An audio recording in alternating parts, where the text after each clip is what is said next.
ये previous year question paper 2023 में पूछा गया है और किस क्लास का? क्लास 10 और पॉलिनोमियल चैप्टर का है। पॉलिनोमियल आपका क्लास 10 का सेकंड चैप्टर है। अगर आपने पहले चैप्टर के वीडियो नहीं देखे हैं तो सबसे पहले 2023 में जितने भी क्वेश्चन पूछे गए थे किससे, रियल नंबर से या फर्स्ट चैप्टर से, उसको बना दिए गए वीडियो आप जाके देखिए एक एक क्वेश्चन। और आज हम जो डिस्कस करने वाले पॉलिनोमियल के एक और नए क्वेश्चन के साथ, तो चलिए देखते हैं आज का क्वेश्चन क्या है। Hello everyone, welcome to Challenger Classes. और एक और बात, अगर आप नए हो तो चैनल को सब्सक्राइब करना ना भूलें।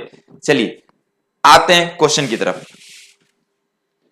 क्वेश्चन क्या दिया गया है, बहुत ध्यान समझना, बहुत अच्छा क्वेश्चन है, कई बार आया हुआ क्वेश्चन है प्रीवियस ईयर क्वेश्चन पेपर में, लेकिन बच्चे गलत करके आते हैं। तो इसको हम समझते हैं कि क्या दिया गया। The number of polynomial having zeros 3 and 5 is. ये बोल रहे हैं कि एक पॉलिनोमियल है जिसके अंदर दो जीरोज हैं 3 और 5।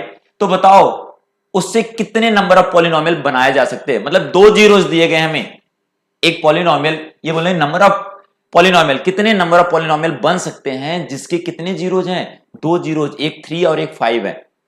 तो पहला ऑप्शन दिया है ओनली वन, मतलब बोले हैं कि केवल एक बन सकता है। दूसरा बोले इनफाइनाइट, मतलब बहुत सारे बन सकते हैं।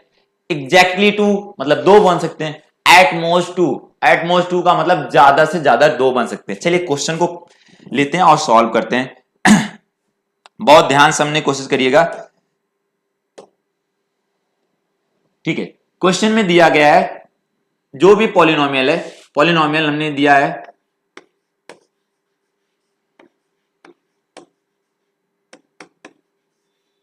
पॉलिनोमियल की दो जीरोज पता है हमें, एक 3, एक है क्या 5 है, दो जीरोज हैं। और इन दो जीरो से कितने पॉलिनोमियल बन सकते हैं। तो सबसे पहले हम बात करते हैं कि जो आपका पॉलिनोमियल यहां बनेगा दो जीरो से, वो क्वाड्रेटिक पॉलिनोमियल बनेगा। कौन सा बनेगा? Quadratic polynomial. ये क्यों बनेगा, क्यों बनेगा क्वाड्रेटिक पॉलिनोमियल? क्योंकि जितने जीरोज होंगे उतनी डिग्री का पॉलिनोमियल बनने वाला है। अगर 3 जीरोज होंगे तो 3 डिग्री का पॉलिनोमियल बनेगा। अगर 4 जीरोज होंगे तो 4 डिग्री का पॉलिनोमियल बनेगा। अगर 1 होगा तो 1 डिग्री का पॉलिनोमियल बनेगा। तो यहां जहां पर डिग्री 2 हो जाता है, अब इससे जो बन के आएगा 2 डिग्री का, 2 डिग्री का मतलब कहीं ना कहीं इस तरह दिखेगा, ax² plus bx plus c, इस तरह का बन के दिखेगा। अगर ऐसा दिखा तो ऐसे वाले को हम बोलते हैं क्वाड्रेटिक पॉलिनोमियल। क्यों? क्योंकि जिसकी डिग्री 2 होती है उसको क्या बोला जाता है? क्वाड्रेटिक पॉलिनोमियल बोला जाता है। चलिए यहां तक समझ में आ गया। और अब सबसे अच्छी बात, हम क्वेश्चन की तरफ चलते हैं। क्वेश्चन की तरफ क्या बोला जा रहा है कि अगर दो जीरोज हैं, दो जीरोज है तो कितने क्वाड्रेटिक पॉलिनोमियल पॉसिबल है। तो देखो, जब भी क्वाड्रेटिक पॉलिनोमियल निकाला जाता है, इससे क्वाड्रेटिक पॉलिनोमियल बनाने का तरीका है। तो एक कॉन्सेप्ट पहले समझते हैं कि अगर कहीं पर भी हमें दो जीरोज पता है, ठीक, क्या पता है, जिसको हमने फर्स्ट जीरोज बोलते हैं जो अल्फा है, और सेकंड जीरो जो दिया गया है वो क्या है? बीटा है। अल्फा बीटा दो जीरो दिए गए, इससे कितने पॉलिनोमियल हम बोल देंगे px पॉलिनोमियल बन के आने वाला। तो आप क्या करोगे, उसके साथ k multiply x minus alpha multiply x minus beta करोगे, ऐसे करोगे, ठीक है। अब इधर का तो ऐसे छोड़ देते हैं, इधर जो मल्टीप्लाई करेंगे तो क्या हो जाएगा, x का मल्टीप्लाई x में होगा तो x², x का मल्टीप्लाई जितने जीरो होते हैं उसको x में से माइनस करके आपको क्या करना है, मल्टीप्लाई कर देना है। 3 जीरो है तो 3 मल्टीप्लाई कर दोगे ऐसे, x माइनस कोई अगला जीरो आ जाएगा जिसमें x माइनस कर दोगे आप, ठीक है। अब x का मल्टीप्लाई x² में करोगे तो x² आ जाएगा, और x का मल्टीप्लाई बीटा में करो तो बीटा x आ जाएगा, क्या आ जाएगा, माइनस बीटा x आ जाएगा। और माइनस का मल्टीप्लाई करो, माइनस अल्फा x हो गया, और यहां प्लस अल्फा बीटा हो गया, ठीक है। अब इससे जो बन के आएगा, एक क्वाड्रेटिक पॉलिनोमियल बन के आएगा। तो वो किस तरह दिखेगा, यहां से माइनस अगर कॉमन कर ले तो alpha plus beta into x, इन दोनों से माइनस और x को भी कॉमन कर लिया, यहां अल्फा बीटा। ये ध्यान से समझने की कोशिश करिए। ये भी अब इससे दो हैं, यहां पर भी दो जीरोज हैं।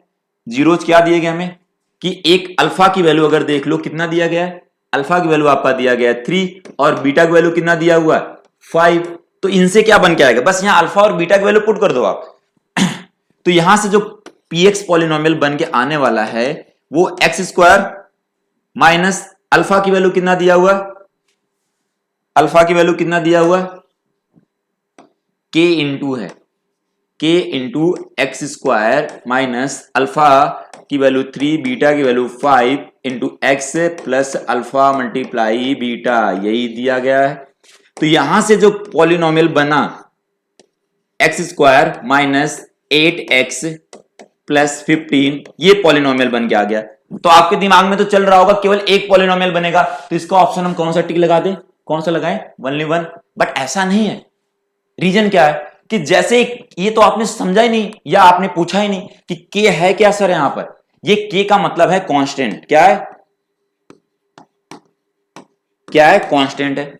अगर के कांस्टेंट है तो यहां के की वैल्यू आपका 1 भी हो सकता है। मतलब के की वैल्यू आपको जितने भी रियल नंबर होते हैं, रियल नंबर होते हैं सब हो सकते हैं, क्योंकि आपके सिलेबस में जो रियल नंबर से रिलेटेड है के की वैल्यू रियल नंबर ही ले सकते हैं। मतलब यहां के की वैल्यू 1 2 3 डेसिमल में हो सकता है, फ्रैक्शन में हो सकता है, रूट में हो सकता है, तो कोई भी वैल्यू यहां पर आ सकता है। तो जैसे आपने वैल्यू बदला वैसे एक क्वाड्रेटिक इक्वेशन बदल जाएगा। बदलेगा या नहीं बदलेगा। यहां पर आपने क्वाड्रेटिक पॉलिनोमियल तुरंत बदल जाएगा। कैसे बदलेगा, जैसे के की वैल्यू आपने बदला, यहां पर 1 रखा तो ये बन जाएगा, 2 रखा तो कोई दूसरा आ जाएगा, 3 रखा तो कोई दूसरा आ जाएगा। तो आपके पास के की वैल्यू कितना है, के की वैल्यू कितना है, जो के की वैल्यू अगर बोला जाए वो है क्या, इनफाइनाइट। कितना है, इनफाइनाइट। मतलब अगर बोला जाए तो के की वैल्यू आपके पास इनफाइनाइट है, तो आपके कितने क्वाड्रेटिक पॉलिनोमियल पॉसिबल हो सकते हैं, तो इनफाइनाइट। इसका ये ऑप्शन सही नहीं, इसका ऑप्शन कौन सा सही है, बी वाला सही है। कितने बनेंगे, इनफाइनाइट। आई होप ये वीडियो बहुत अच्छा लगा होगा आपको और बहुत ही अच्छे से समझ में भी आया होगा। अगर अच्छे से समझ में आया तो वीडियो को शेयर करिए और लाइक करना ना भूलिए। अगले लेक्चर में हम एक नए क्वेश्चन के साथ और मिलेंगे। तो आज के लिए इतना ही। Thank you.